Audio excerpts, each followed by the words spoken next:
Herkese Salam salam dostlar. Bugün sizinle ağ ve qara videosu çekirik. Ben ağ rengi Ben de qara rəngi seçtim. seçdim. Deməli indi gəlin açaq.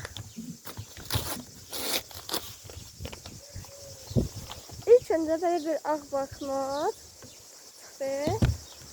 Yanında da böyle bir ağ qolbaq. Sonra yanında böyle bir ağ broşka, üzerinde de böyle bir nakışı var qara rəngdə. Və bir adet de böyle bir dovşan. Bir adet de böyle bir dovşan oyuncağı çıxır. Evet. İndi keçək əlizaya. Əlizada da böyle bir qara rəngli.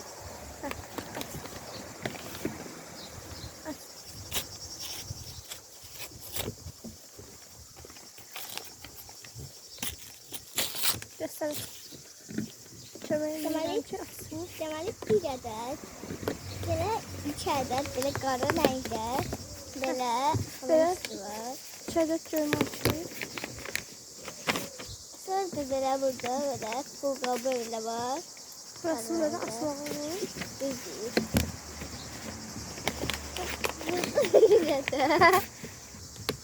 Sonra bir ədəd belə avtomat var. Sözürdü elə. Diğerini de götürün. Sonra burada bir ədəd belə bu qapısı var. Evet bakın. Yerdə tutuyorlar.